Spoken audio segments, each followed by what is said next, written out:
Hey, welcome to For the Story, the podcast that its car is really loud. My name's Nice, Ash. dude. And I'm Avery, and holy crap, man. I thought you had one planned. This is, imagine a new listener coming into this cold, and they're like, okay. Sounds like my kind of podcast. They're gonna think that this is a car-based podcast, which Yeah. I guess it now has to be. Well, the movie Train, damn it, not Train. What the fuck? It's okay, man. It's been a rough day. Dude, I got this. It's been a rough day for you. Yeah, no, the catalytic converter got stolen out of my car last night. Yeah, dude. Ash's flux capacitor is gone. Yeah, now I'll never get to hyperspeed. Yeah. You'll never, I mean, you need a catalytic converter to get to 88 miles per hour. Yeah, in order for me to get the dilithium crystals. That's right. Yes, your 2 warp lithium? drive. That's crazy, dude. I love like there are people like us who are like, we want an explanation of how this works, and then there are people who are like, it has 2 lithium. I'm sold. Yeah. It's like, I don't know, when it comes to science fiction and science fiction movies, an explanation is cool until it's boring, right? Like if it has an explanation that makes enough sense, awesome. I think the more boring, the better. You're a sociopath. Yeah, but that way all the dumb people don't get to share my special movie time. Yeah, and they get up and leave the theater. Because my main goal for this podcast is that I'm the only person to watch movies anymore. You're next, the Avery. only movie person, the only person who's allowed to watch movies. And then all the movies will cater to me. Well, it is Biden's America, and he's gonna enact Shakira law. Dude. No more movies allowed. Unless you're a fucking cat boy like me. Yeah, well, mandatory feminization of women and everyone. Feminization of women? Yes, and All women have to that too. become more women. And also mandatory. Everyone has to be a trans cat girl. It's just the law, dude. Shakira law. Dude, I love it. I can't believe Shakira's getting a seat on Biden's cabinet. She can't, dude. She's from Puerto Rico. She's crossing the border from Puerto Rico. I love that joke. And we're not going to let any of the Puerto Ricans cross the border into Texas anymore. Like, I love the idea that Trump has no idea where Puerto Rico is because I'm pretty sure he doesn't. Yeah. And Cuba is a part of the United States. Yeah, why not, dude? Let's make Cuba the 52nd state after Puerto Rico. No, I think the Marianas Islands should be the 51st state because no one knows where they are. I think the Marinara Trench should be the 53rd state. It's not a state. It's ow. It's Kitty, a hole in the ground. He you're wants always to play. biting me. He's a little biter. He never bites you. He does bite me. Not on mic though. He Yeah, always bites me on mic. I guess he thinks you're gonna play with him when we're in here. I don't know what it is. I've never played with him. I made the here. mistake of playing with him on this rug like twice, and now he's like, "It's the playtime rug." No, kitty. I'm putting my feet up. Getting He's like, in a "No." physically uncomfortable position. I'm going into one of the 54 Do you see what you've done to him, cat? stress positions that you can put yourself into. And we watched Clown.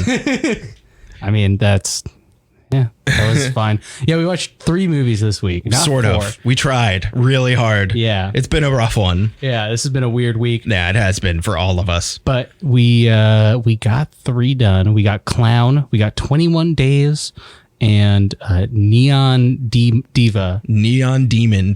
We're going to save Neon Demon, I think, as our main movie of this episode. It's the only real movie that we watched with like symbolism and stuff. Symbolism. Yeah. And so I guess we'll start. Let's start talking about 21 Days because it was the most generic haunted house crap movie ever on Tubi. It's another one of those possibly AI generated haunted house movies with fake people and it's all CGI. Yeah, I mean, 21 Days is about 3 documentarians who stay in a house that no one's been able to stay in for 21 days. Because like going back comically far, like hundreds of years, like the Native Americans were like, oh, can't stay in there longer than 21 days.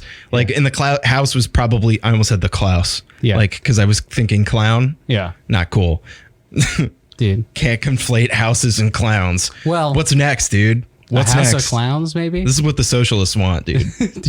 Dude. They want clowns to have houses. Anyway. Hear me out. Okay. Tim Allen in a movie like The Santa Claus, but he turns into Karl Marx.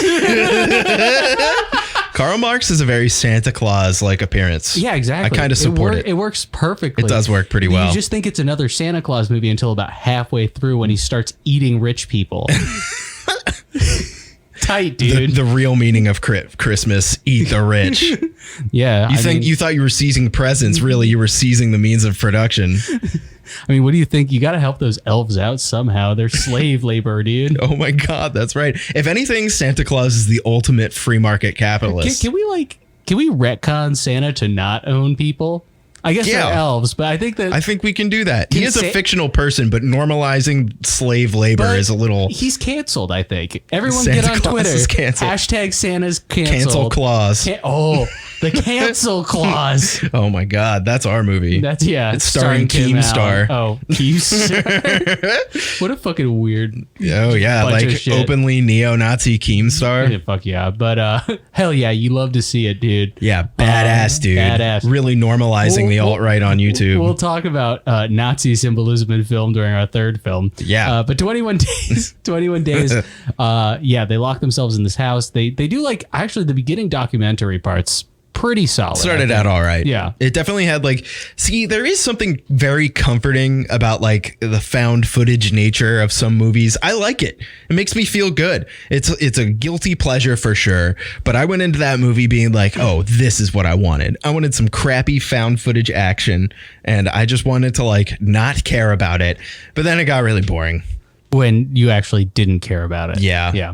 We started off riffing on it hard. Yeah. And it was fun. Yeah. It was like fun riffs.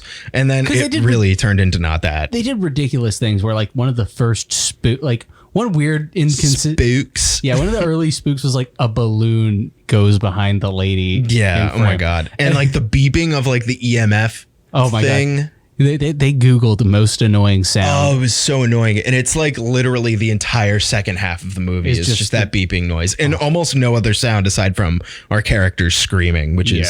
And at nothing, like literally nothing happens that is scary enough to move out of this house. Yeah. I guess like their lives were threatened towards the end. But what was weird and annoying about it, and we talked about this, is that it took all the way up until the literal last day for like anything scary enough to happen. So it's like you can last 20 days in there and be fine, but that 21st day is the one that gets them every time. Yeah. And like they should have known, because they went to the barn at one point and there was a photo of Jesus holding like a beagle, and then it was gone. And then it was like literally gone as soon as they were locked in. It was so funny. I don't think that was intentional at all. No, 100% continuity error. Yeah, 100%. Yeah. And it was just, we were both like, hey, where's Obi-Wan Kenobi? He was right there. And I thought there was a picture of Obi-Wan right there. Yeah. Oh my God. What can you do, man? 21 days. What was, I think the best part was us speculating on how the main character and his girlfriend like were splitting up, and then she started sleeping with like the gross best friend. Well, it's like sleeping in the same room, and like there's one shot where they're like zooming through the fucking night where they do like the thing where they're like like the Paranormal Activity thing. Yeah, they're shuddering. It's like 5 times speed or whatever, and then they just slow down to show him touching her butt, and she smacks it away. She just smacks it away. It's awesome. It was like it was like the best part of the movie. It was like the most character development we had the entire movie. Oh, I don't know about that, Avery. Oh, yeah? Yeah, there was a evil demon who is drawing a Jewish star on an evil demon. Dude, the demons are going to come up a lot this week. Yeah. Lots of demons. Yeah. Interestingly enough, we have been saying the word demon a lot. Yep. Well, we've been talking about our primary villain, the demon, Drolf Nedert. In our real lives. Yes. Yeah. And he's a telemarketer. He's haunting us, dude. And he's calling me all day. Yeah. He's always texting me, sexting me. Yeah. Oh, yeah. He's always like, what are you wearing? Yeah. Ooh, polka dot boxers. That's hot. That's far too specific. Yeah, dude. Actually, these are stripy boxers. I don't care. Yeah, you know now. I do. And they know too. I'm wearing nothing. Nice. I'm Donald ducking for the podcast. I was hoping for applause. We can do that. All right, thank you. Oh, no. It's my pleasure, really. Speech. I like to think that I'm standing on the shoulders of those brave men and women before me who have said, fuck it, I'm not wearing pants. I don't care who sees my genitals. For example, anyone. Anthony Weiner. Damn, a hot, fresh wiener scandal. Yeah. Yeah. Can we just talk about briefly Anthony Weiner and how inopportune he was begging for a wiener scandal. Yeah. He was asking for it. He should have known better. The second he took those wiener pics. Yeah. If your last name's Weiner, you've got to pretend you don't have a penis at that point. Maybe it runs in his family. Having a penis? Probably that. But I was thinking, like, you know how back in like the olden times, how people's last names were like based on their jobs. Like you had like Smith was like a name because they were like a blacksmith, or He like was a Wiener Smith. I was gonna say maybe his family was known for sending wiener pics or paintings. I guess I painted this. I verily. Oh God! All right, Boom. we're done. This is fucking 21 days is this boring, guys. Yeah. Well, you can tell we don't have a lot of content this week because we are just talking about nothing. Yeah. Yeah. So, but 21 days, we had three, I'm trying to think of the word. Three. It was impossible to tell what age these people were. Yeah. The girl was probably 16. Yeah. She was hanging out with two 35-year-old dudes. Yep. As you do. Yeah. And They just like were drinking Four Locos in front of her high school. Yeah. And they're getting in Kyle's Toyota Tacoma. Hell yeah, dude. With a monster sticker on the back. Hell yeah. And Dude. truck nuts. Yeah, and truck nuts. I really Don't tread on me sticker, but he lives in Ohio. Like a gun friendly. No, I really want to get truck nuts for the Prius. Is that hilarious? That sounds so awesome. I think that's funny, right? That is so stupid. I mean, like, I definitely think you should do that. I think that's so dumb. I know I love the joke. I also know that I'm too much of a chicken to actually do it. What if they steal them? Like they stole your catalytic converter? They're like, geez, these got to be worth something. Holy shit. God damn it. I'm doing great, guys. Oh, you gotta laugh at some misfortune sometime. Yeah. Well, the joke was because my car got really loud because it was gone. It was kind of badass. It kind of got super fast. Yeah. They took off the training wheels protocol. You got like a mechanic out there. You got the mechanic out here, and we were joking like he's gonna say something like, "Well, looks like your car hit puberty overnight. No longer a Prius. It's now a Ford Fiesta." I was gonna say, if anything, they stole your catalytic converter, and your car just got better. Yeah, it got faster, louder, better, faster, harder, stronger. Harder, better, faster, stronger. Mm-hmm. Yeah. Let's talk about Clown. Yeah. Clown. Oh, clown. Also known as the Cloyne. Yeah, the Cloyne is the actual name of the demon in that movie. Yes. The Cloyne. So instead of there being like a creative way that our main character begins turning into a clown against his will, he just puts on a costume and it binds to his skin. Mm-hmm. And he slowly turns into a clown. I do want to say, before we really get into the plot, this was produced by Eli Roth. Oh, yeah, that's right. We thought it was written by him, but then we looked into it. And it turns out there's like one movie we haven't seen that was written by Eli Roth. Yeah. Eli Roth, write more stuff. We have stuff to say. We're just fans, I think, at this point. Yeah. I think it's just the truth. I just want to know if he's Jewish. I just have to know. I have to know. Yeah, so this movie, Clown, had what I would call a decent enough premise that they under-executed on way too hard. I would agree in a capacity. I would say that the issue was not in my head execution, but rather act structure. Oh, yeah. This, on its own, meandering, just back and forth, character perspective shifts that were unnecessary. And because you go from the guy's POV, or as I like to call him, the Cloyne's POV. Yeah, or Sean Penn, Seymour Hoffman. Yeah. The guy who was the love child of Philip Seymour Hoffman and Sean Penn. Yeah. Yeah. I think you've used a different name. I can't remember what it was. It wasn't Sean Penn. Oh, Sean. I can't remember who it was. It's fucking Sam. Yes.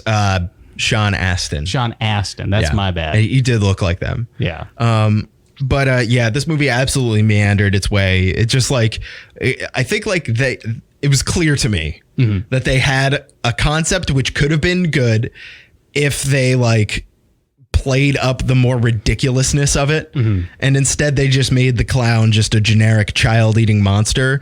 But like there was parts when he was like barfing on people and stuff. He should have been pulling scarves out of his mouth. Right? I mean, he should have been barfing up scarves. I don't know. I think they were going for a Pennywise thing. Yeah, absolutely. They were literally just going for a Pennywise. Well, this was was this before it came out? I mean, not from a technical standpoint. Yeah. I guess like I remember like a few years back there was like a big scary clown revival. Oh, where they did like the YouTube videos of the guy with the giant sledgehammer standing in a cornfield, the scariest vegetable. I didn't know about that, but I know that there was like a whole bunch of surface like videos of clowns like creeping around at night in some town. That's what I'm talking about. Yeah, and I think like it was like kind of a revival of that kind of thing, and I think in part kind of led to some like conceptualization of it, the one that came out in 2017 or whenever. Yeah. Because nobody likes clowns. No, clowns are fucking freaks. Yeah, and I kind of wish to make like me laugh is a bad guy. we were like inserting lines for the characters, like as he was turning into a clown, he was just like, "What do you think you are, a fucking clown?" You were doing that. Yeah, I was not. And there was like a doctor that was just like, maybe you should just take the clown suit off. What are you, funny or something? Like, it's like the doctor was the least caring person ever. Yeah, because he goes to the doctor because he can't get the clown suit off, and he's just like, why don't you just take the clown suit off? Yeah. I was hoping that there was going to be some like kind of symbolism, like you get married and then you turn into a clown, or a slow descent into conspiracy theories. Oh my God. As he slowly becomes more of a clown. Yeah. That'd be great. And he at no point was clowning on those hoes. No, there's no clowning. This movie was almost annoyingly serious. Yeah, like I feel like early, like I could see like the descent where it would have worked more impactfully. Yeah. Like they had certain things, you know, they had he shoots himself in the mouth and the rainbow comes out the back. Rainbow blood. Loved that. That was great. And of course it doesn't kill him. He can't kill himself. The demon is the demon cloyne has taken his soul. Yeah. And the big thing is like if it was more of a ridiculous thing out front instead of like immediately dark. Yeah. Yeah. Think about it. Also, one of the ugliest colored movies I've ever seen. Oh, super ugly color. Just so desaturated, very clearly digitally shot, and then they just like sucked all of the color out of it. Like even the rainbow blood looked like gray. Yeah. Which was like unfortunate. Because it seemed to also like disappear over time. It started to stop. Yeah, towards the end he was like bleeding and it wasn't rainbow blood. It was just regular blood. Fucking lame. Like they like gave up on it. Here's my up pitch for this movie. He doesn't get it stuck in him the first time he wears it. He wears it multiple times to be a clown, and then it doesn't come like off. He's down on his luck. Like, right? He needed to start like from a really bad place, and it needed to empower him for a little bit before it started taking his soul. And right? you could like have hints where it like gets a little stuck to his skin more than like it should. Yeah. And like I like that too. You know, it would have kind of, and then he could have been like an actual clown about it. Yeah. Instead of like, I'm Dumbo the clown. His name was like, literally Dumbo. And like he just like put it on. I think I missed why he put it on. I think it was in the other room. But child's birthday. Yeah, you were cooking. But like he should have been like divorced. Like the only job he can get is as a clown, and he's like shitty at that too. What right? if they did this, but it was a Joker movie? I kind of like that. Yeah. I mean, like, yeah, maybe. Like that's kind of the tone shift I would have wanted. Yeah. Where it's like it needed more. It needed more. Yeah. There was just like there wasn't enough oomph. Like he just became a child eating generic monster. Yeah. And like it could have just been a werewolf. Yeah. You know? Yeah. And I mean, at least a clown's different. I'll give it that. Like a clown is different. It's not another werewolf or vampire movie. He needed to be absolutely down on his luck. And he sucks at his clown job and he's not making shit, but he finds the magic clown costume and he puts it on and he's like killing it. He's making like hundreds of dollars. He's like, I finally have this turned around and it's all thanks to you. And he looks at the clown suit and like he like starts reconnecting with his ex-wife and or something like that. He like wakes up in it one night not having put it on. Oh my God. Like, yeah. He gets drunk and wakes up hungover and it's like on his body and he's like, oh. And then like after a couple times, it's harder to get off. It needed to be the fucking Venom suit from Spider-Man 3. Yeah. Yeah. Kind of, yeah. Where it like starts changing him over time. Yeah, and then I he think does that an would have been emo better. dance down the city streets. No, that would. Oh my god, just the absolute gold. Yeah, I mean, listen, if there's one thing we know, the best Spider-Man movie is Spider-Man 3. I think it's Spider-Man 2. Everyone agrees it's Spider-Man 3. Yeah. Because So here's the thing, he Spider-Man needed- 2 has one villain. Spider-Man 3 has like 6. 7. Yeah. Including Peter Parker himself at a certain point. Yeah, and Mary Jane. Yep. So yeah, Women, am I right? I think there should have been like a benefit to him putting it on. It shouldn't have been like, it's just immediately stuck to him. Cause that just like, it seemed so obvious. Like there was no like upside to him putting it on to make like, give him a reason to wear it in the first place. Right. And I think like having him have like nothing, but then suddenly he has something only for it to like the dark side of it. He starts to become the clown. Yeah. You know, like that would have been like at least have some character development. Like even the fucking Goosebumps movies know that if you put on the scary mask that turns you into a monster, you don't get it the first time. Yeah, exactly. Like I know exactly the one you're talking about. It's called like the Haunted Mask or something they had like like that. 5 of them in the book series. Yeah. There's like 17 haunted masks. And it's like you put it on and you're just kind of badass for a little bit. Yeah. And then it gets stuck on your face. Yeah. And you become the monster. Yeah. Which is basically exactly you what this movie into was. Cirque du Soleil. And then like, you know, because that's the only real career move. Like he would be an awesome acrobat when he's wearing it. Like he thinks he's the shit. Yeah. And then slowly it binds to his skin and he becomes the clown. Like, yeah. And then the evil part. And he takes notices over. like he figures out like he's addicted to it. Like he doesn't even want to take it off for a little bit until like, you know, he's put in a position where he needs to and he can't. Yeah, he has to like show up to like a hearing. A real job and oh my A God. hearing to keep his child. Oh my God. Like, yes. Yeah. Yeah. See, that would have been Eli better. Roth, hire us. We'll work with you. And there could have been some like clown, you know, like goofs that I think would have been a lot of fun. Like he's barfing up scarves and like, or like, you know, he's great at juggling. I don't fucking know. What do clowns do? Yeah, but like instead he just like started becoming a monster, just a generic monster. And like really the only quirky clown based thing they did was him bleed rainbow. Yeah. Seriously. Like that's it. Yeah. So I don't know. I can't hate on this movie because I like the concept. I like the idea of a guy turning into a clown.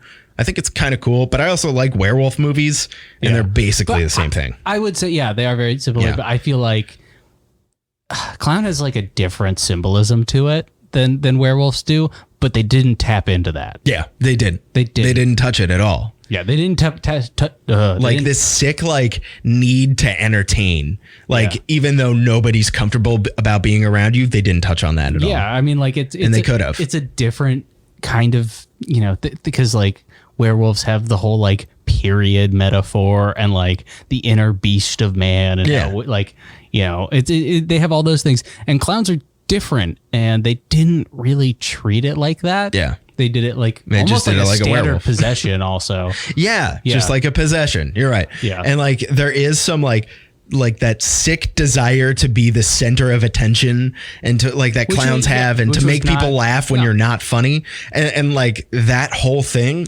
really could have been used. And they didn't touch on any of that. Yeah. And that I think is pretty weak. They're like great concept with a lot of potential that they just didn't follow through on. Let me play devil's avocado and tell you what the metaphor might have been. Okay. All right. Being the fun dad and how it can negatively impact your children. Okay. I think that could be a metaphor that you could, at a stretch, argue this movie was trying to make. You know, he was a clown and he became the clown. Literally, yeah. And it negatively impacted his child's life. Yeah. It was like, if you could have made an argument that this was about like strict parenting. Yeah, maybe. Yeah, it's a little vague and it's a little on the nose in a lot of ways, but like on the red nose. Avery, where'd you get that? Yeah, I'm becoming a clown. Like my feet pop through my socks. They're in clown shoes already. Like there was a part where like I think they showed his feet like popping through his shoes, but then they just showed his fingers getting long for some reason. Do you remember that? Yeah. Just whatever. I did think like I think probably their monster at the end of the movie looked kind of good, and I think they did a good job hiding it in shadow, probably because it didn't actually look very good. Yeah, I mean the prosthetic horn was a kind of a great move. Because it had like that little bump on the top of its head. Oh yeah, crest. That was supposed to be like the clown hat or whatever. Yeah, and it had great. Like the I don't even know how to describe it, but like the like neck piece that clowns have, like and it was just on it like frills. Yeah, I know what you're talking. I forget what that thing is called. I have no idea what that's called, but I at one point did the clown ascot. Yeah, so clown Scott. Yeah, this movie was weird. Do you want to get into our main movie? Because I have a lot to talk about for this one. Yeah, let's touch on Neon Demon a little bit here. All right. So we set out when we were looking for this movie to find a visually interesting movie. I think we found it. We definitely found it. Got a lot of commentary on it. Neon Demon is a 2016 film by the director of Drive, starring mostly people I don't know, like Ellie Fanning. Elle Fanning. Elle Fanning, and that lady from Birdemic, Jenna Malone, and then also Jenna Malone's from. She was in The Ruins and Donnie Darko. Yeah, that's right. She's the girl from Donnie Darko and right. Sucker Punch. Yep, and also the guy who is the other detective besides Deb and Dexter who played the photographer guy. Oh, okay. Yeah, you pointed him out. Yeah. And then a lot of just like freakishly alien looking women. Yeah. Because they were beautiful women. Yeah. Yeah. But like in a disconcerting way. You ever see someone who's good looking and you're just like, ugh. Whoa. Like you're on another level. Do you think they're female himbos? Probably. Shimbos. Sorry. Yeah. So this movie is about a young girl played by Elle Fanning. What was her character's name? Jessie. Yeah. Who moves to LA to start modeling because she was the prettiest dang girl in Georgia. Yeah, I think she does say that, doesn't she? I do declare. And and when she gets there, she's like normal. Yeah. She's a normal girl. She just moved to LA. Keanu Reeves is also in it. Yeah. Forgot to say that. They describe her as wide-eyed or like deer in headlights. And that's where her character starts. But as she starts modeling, she begins to realize that she's apparently ridiculously beautiful. Yeah, and better than all these people, like these other people. Yeah. Yeah. Crazy beautiful. She is not unattractive. She's beautiful. She really is beautiful. But I don't know. It seemed a little out of place. It wasn't blowing my mind. Yeah. At best, a 2 out of 10. Yeah. Avery says like a fucking asshat. She was a beautiful woman. She's beautiful. I couldn't tell if intentionally, but like I feel like she wasn't really like the prettiest girl in any scene particularly. It was interesting when she was like next to Christina Hendricks, who is like notably gorgeous. The two actresses who played like the models, Gigi and the other one who I'm really in love with, and I need to figure out what that character's name was. There was like the one character, the mustache fashion guy, who was just like, see Jessie, how beautiful she is, and she's just natural looking. Like she looks like beautiful, but she's natural looking. Whereas they were trying to say he was trying to say who that character I'm pretty sure you're supposed to hate. Yeah. Was just like, and all of these beautiful women are all very fake looking. Yeah. And I think that's why she's beautiful, but didn't look like a supermodel. I think they were trying to go down that route a little bit. They touch on, but this movie didn't. This movie touched on a lot of stuff and nothing too fully, I don't think. No, I don't. I think that part of the issue was a heavy reliance on cinematography. Don't get me wrong. That was definitely the point of the movie, but was the visuals. I think that the script needed to be fleshed out to kind of complete the picture, because I feel like you can only do so much with visuals, especially when they were doing a lot of repeated motifs, and while those motifs had a meaning, and like don't get me wrong about that, I don't think they were as pointed as the director had believed. Yeah. Or whoever wrote it. Yeah.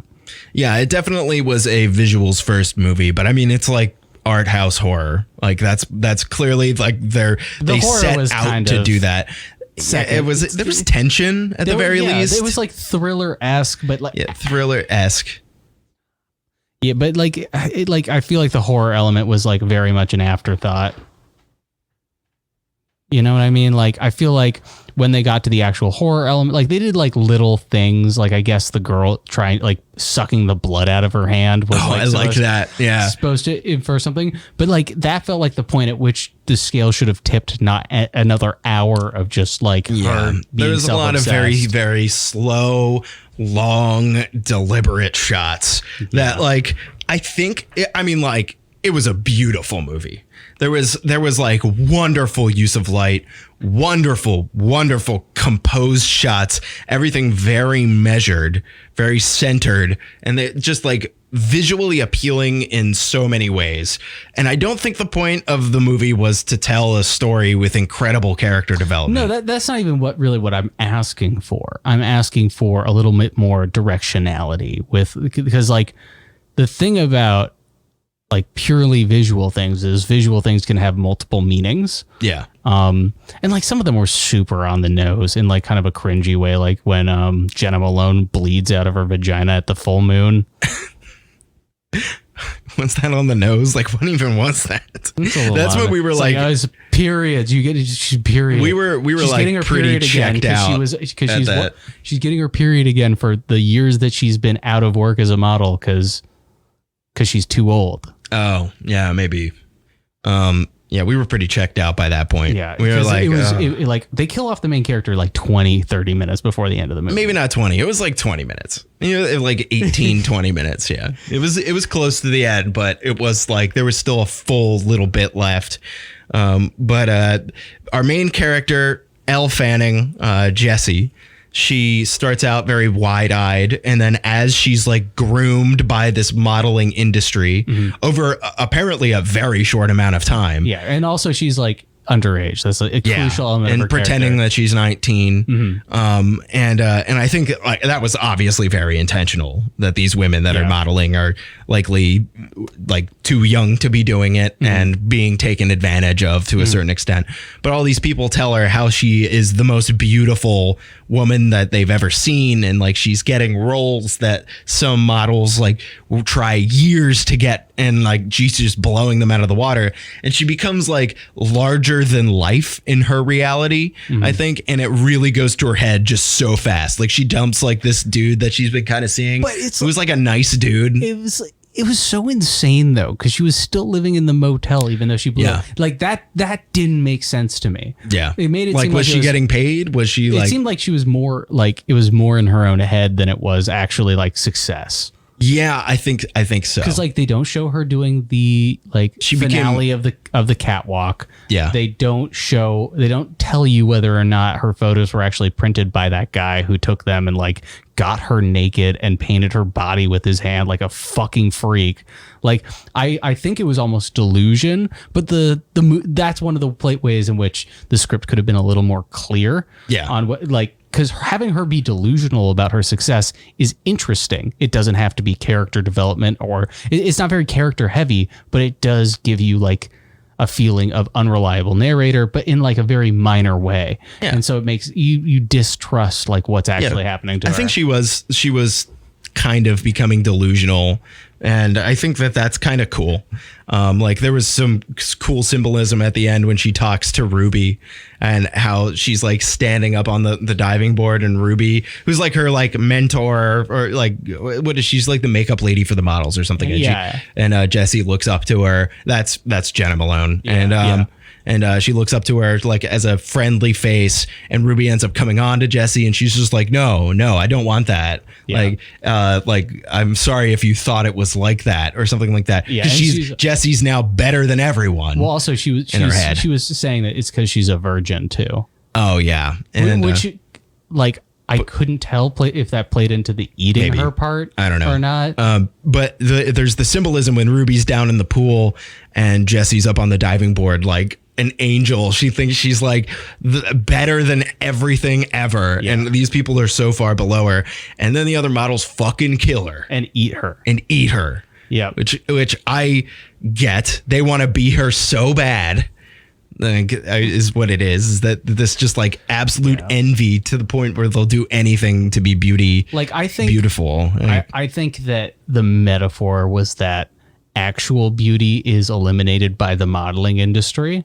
that's kind of like, because they were juxtaposing like the idea of like natural beauty versus enhanced beauty through plastic surgery, etc. Yeah, so they bring that theme up for sure. Yeah, like a couple times. So I think what they were, I mean, like, it's fucking convoluted, but like I think what they were trying to go for is that even when natural beauty comes into the scene, the kind of way that modeling is overtakes it and takes it out. Yeah, and then they were also doing a whole age thing where they were literally eating the underage virgin. Yeah, which is like gross and weird. Yeah, to become the hot shit like in town. Yeah, I don't know. I feel like we could talk and deliberate over this movie for a long time and try to peel it apart.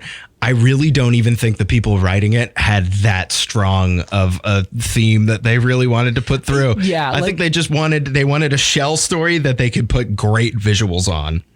And I think that they did a pretty good job with that. This movie was definitely far more heavy of a visual experience and audio. The soundtrack was dope. Yeah, the soundtrack, I would agree with you more on soundtrack than I would visuals, but not because they were bad visuals. I felt they repeated specific visual motifs, and since they weren't that pointed, for me, it got tired. Specifically like mirror stuff. There were some really great mirror shots early on, but they kept revisiting it, and to like a point where I'm like, does this mean anything anymore? Because they were going for a vanity thing initially, right? Yeah. It's like how you see yourself versus who you are in real life. And that's a cool metaphor to explore with modeling. But after a certain point, they kept doing it. And I was just like, why do I care? You're doing the same shots over and over again. And I think there was enough variety. I disagree that those they mirror definitely shots like included them, but that was like part of the main theme of the movie. It was part of the main theme of the movie, but where it got bad was like they were doing the shots in Jesse's room, and they I think on 3 separate occasions virtually did the same shots of her in the mirror. They did like the same shots, and like that's tired. And like if you're gonna do a visual movie, that's awesome. The mirror metaphor, love it. You got to be a little bit more discerning with your choices, and I think there were certain, like, by and large, pretty awesome, but there were definitely some choices where I was like, you've shown me this and the meaning hasn't changed. So like, you know, if you're having a story arc, right, and you're using visual motifs throughout that story arc, the story, like the visual motif should shift or alter in order to reflect the story arc. So her perception in the mirror should be altered, you know, or you're getting a shot of a different woman in the mirror for her. Oh, well, they do that. No, they don't. Yeah, they do. There was literally the scene. It wasn't her. It was somebody who was like already kind of jaded by the modeling industry. But it's when they're in the makeup room, but that's and the woman comes in. Like that was still her. They just did the lighting so you couldn't see the makeup. Yeah, that's the point. She's supposed to be a different person when she's made up, and like she looks in the mirror, and the makeup was almost jarring. It was like shocking. That's not one of the ones I'm talking about, though. What I'm talking about is like later in the movie, Elle has a changed perspective of herself, right? And you're using the mirror motif frequently, so her perception of herself should be reflected in her own vanity, and they didn't pull the trigger on that, which I think was a misstep. Yeah, maybe. Because I got bored. Like you do something cool with mirror shots. It's awesome. You give that to me 20 times in a movie, I'm bored. Yeah. My favorite one was definitely that one with the makeup. Mm-hmm. I think that was one of the coolest, like most standout parts visually, because the woman, she walks into the room and you can't see the makeup because of the way they have shadow on her face. Right. Excellent use of lighting. They have these like blinding lights coming off of the makeup things. So you see the half, it's like a 3/4 view of this woman's face. She's one of the other models. Mm-hmm. And she's talking and, you know, kind of talking down to Jesse because she thinks like, oh, I'm all about this. And, you know, I need to exude that I'm better than this new young model that's on the scene.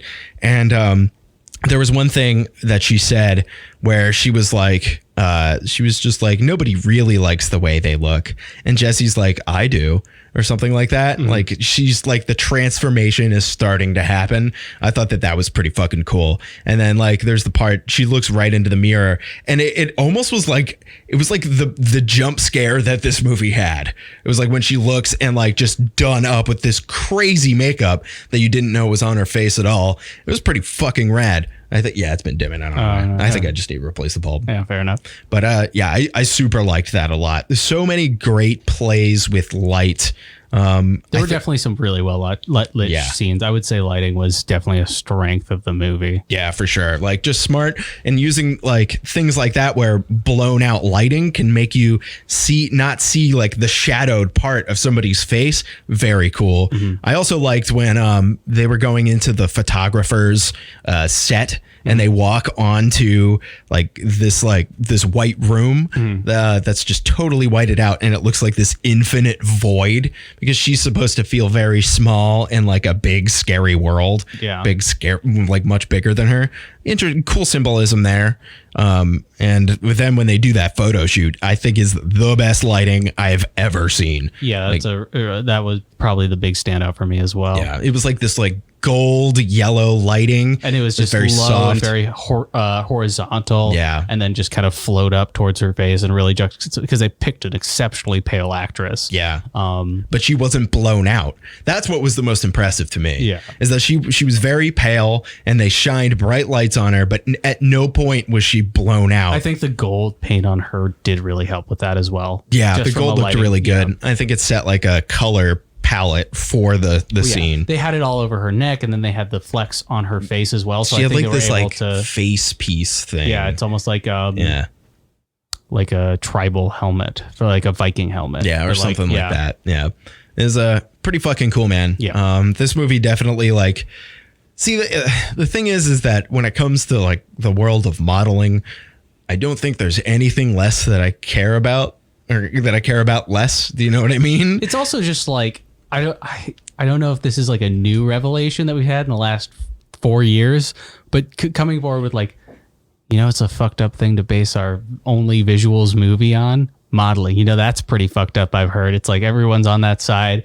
I don't think that the visual story they're telling is anything new from what people's perception of the modeling industry, and they kind of almost skimp out on some of the more like they kind of delve into like the sexual predation that happens in the industry. Yeah, and a little bit into they alluded to it, especially with that photographer who seemed like a little skeevy and like weird, and he like very clearly didn't care about the well-being of the models he was photographing. Yeah, and they didn't go into like any of the eating disorders that are really common in the industry. I mean, talk about on the nose though. Yeah. If they really did that, that's just in your fucking face. It's like, but I feel like with like they didn't have that pointed of a message. No, they didn't. And like I feel like they focused on very like specifically jarring things. Like they focused on the sexual element because it's jarring. Yeah, it's like intense, and like they did the necrophilia scene for no reason. Oh my god, I was like, whatever about that. I was like, oh my god. Like there was just like a shock value thing for like a lot of little shock value-y. It's like that was one of the less visually interesting scenes too. Yeah, and like maybe like they kept jump cutting over to shots of Jesse because Ruby is necrophiliizing a dead body. Creation, yeah, right. We're just on the spot. Call me Merriam-Webster. All right, Merriam. Hi, I'm Merriam, and I'm Webster. Anyway, but yeah, they kept jump cutting back and forth between that, and it's like the shots of Jesse modeling looked great, but like then they jump cut back to this gray. Like she was horny. Yeah, she was like on the same chair that the movie starts out. Yeah, when she's like laying there and she's dead. Yeah, and so I don't know. Yeah, the movie has some odd shock parts, and like there's just a lot of times in the film where it's like they're trying to do a metaphor, but it's just not the mountain lion. I didn't understand why that was. If there was a reason for that went over my head. Yeah, I mean, like I'm just like, is it because P-22 is famous?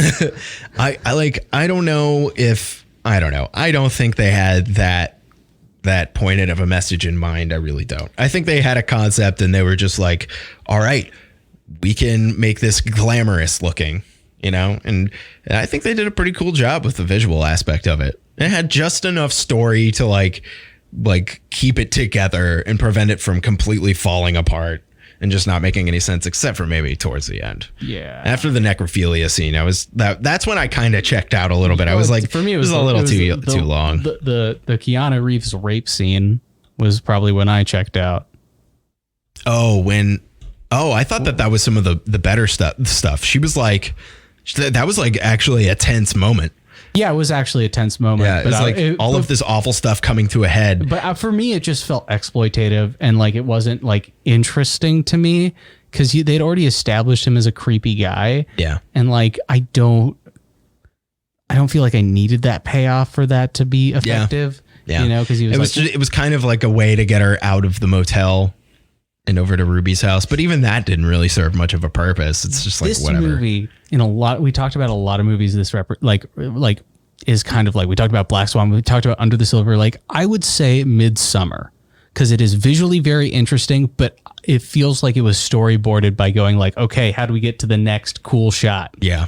Kind of, yeah. But visually, it didn't look anything like Midsommar. No, it didn't. I'm not saying it looked like Midsommar. But I see what you mean. Yeah, the concept behind how it was storyboarded. Yeah. Although Midsommar actually had like more pointed and like I feel like Midsommar did a better job with what they had. I would say this movie was the closest thing I can compare it to would be Black Swan.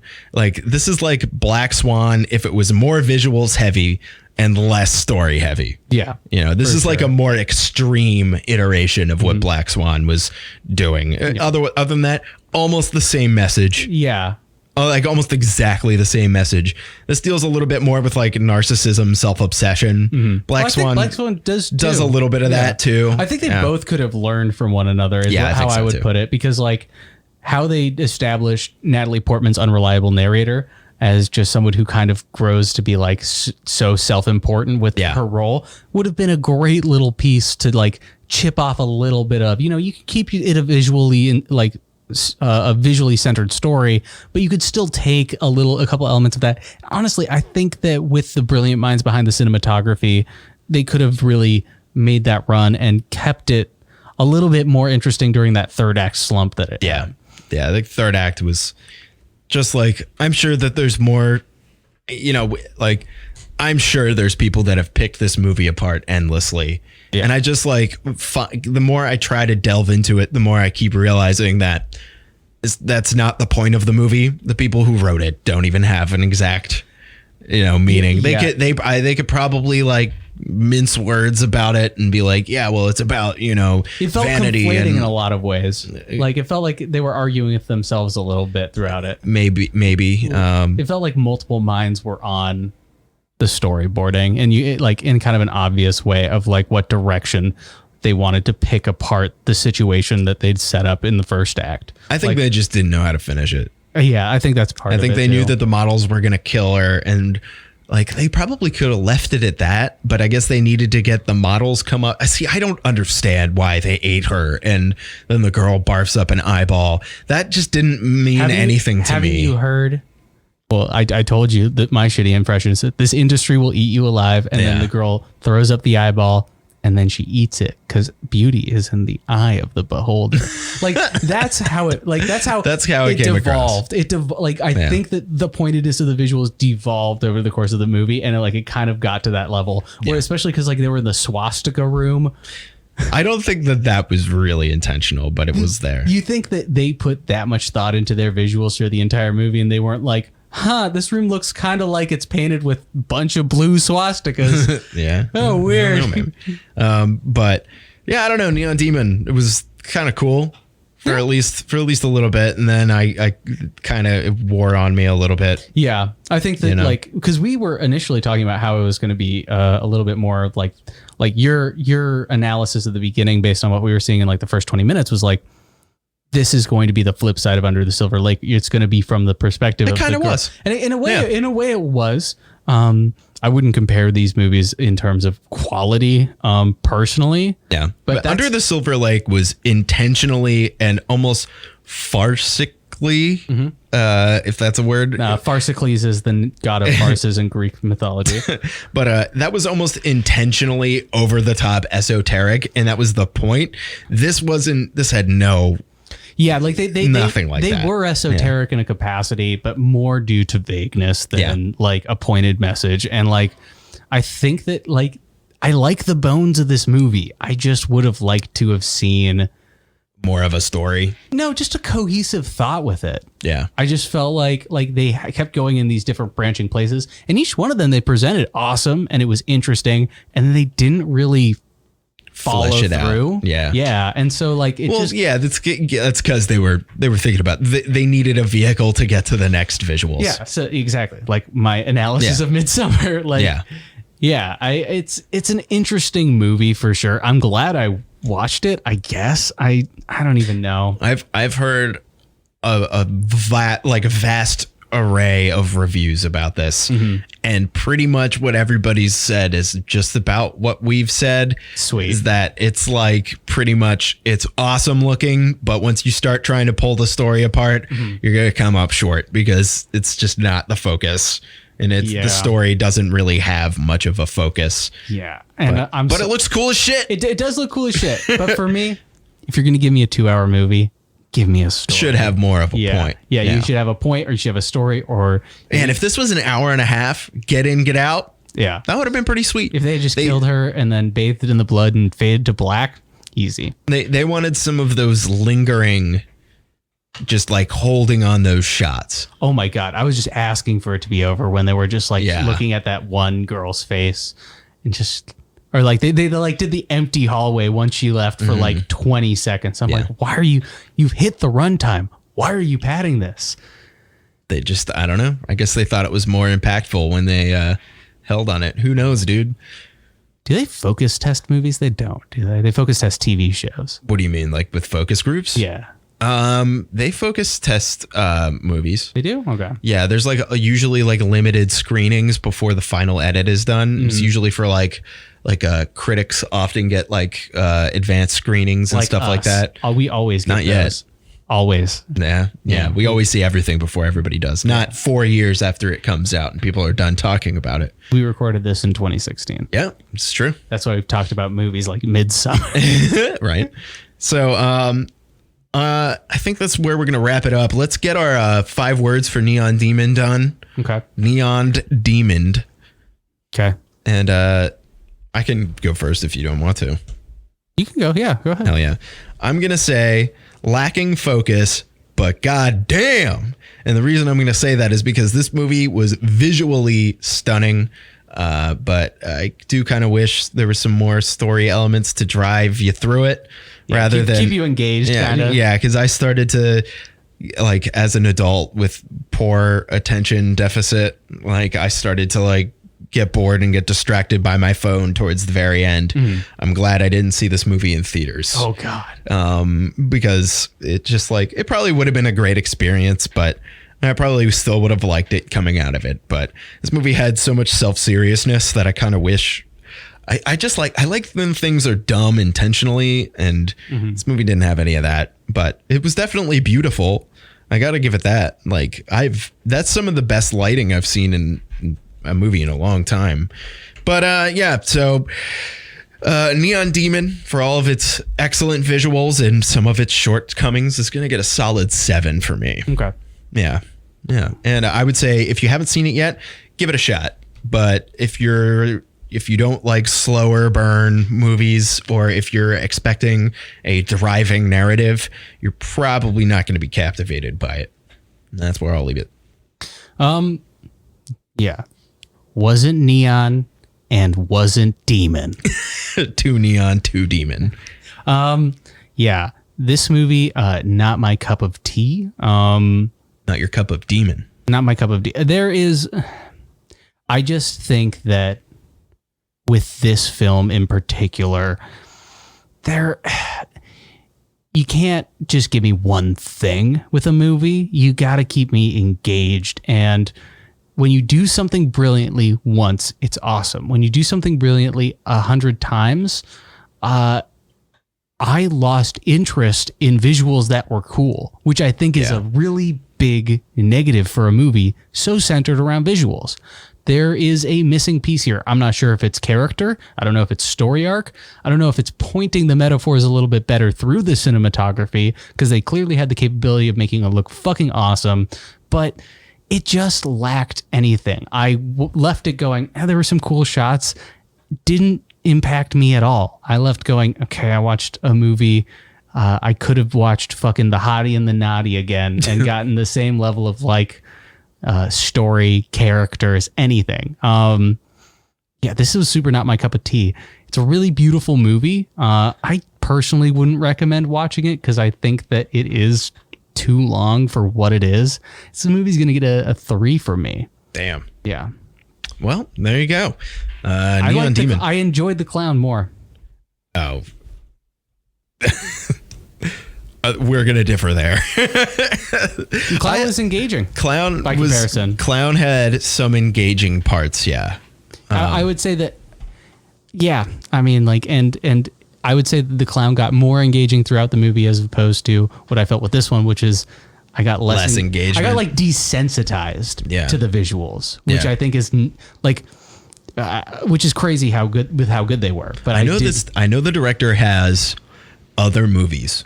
I would be interested to see if that's something that holds true for all of them, or if this like just all like form no function is all of his films, because he also directed Drive, which has an awesome narrative. Yeah. And excellent visuals too. Not as over the top the visuals in that. Perhaps we should not look at the director, but rather the cinematographer and see what they do. Yeah, that's a good idea. Yeah. Well, shit, man. I'd love to see more of his lighting. Yeah. So that's Neon Demon for you. We'll end up watching more of this guy's stuff in the future, because I'm really curious. I'm definitely interested to see what other kinds of stuff, he has done and does. So, and because I'd like to check it out, but all right. Thank you guys so much for listening. It was a little bit shorter than usual, but we'll bring it around. Oh, are you gonna fucking cry, dude? If you guys haven't already, leave 5 stars for us on Apple Podcasts. It super helps us out and bumps us up the charts. And also, we'll love you forever. We can promise that. I definitely do. Yeah. 100%. I love you. So much. Wow. This is us padding our runtime. Yeah. Do you want to see the same joke again? Yes. I would like to thank all the men and women who I stood on the shoulders of, who were brave enough. All right.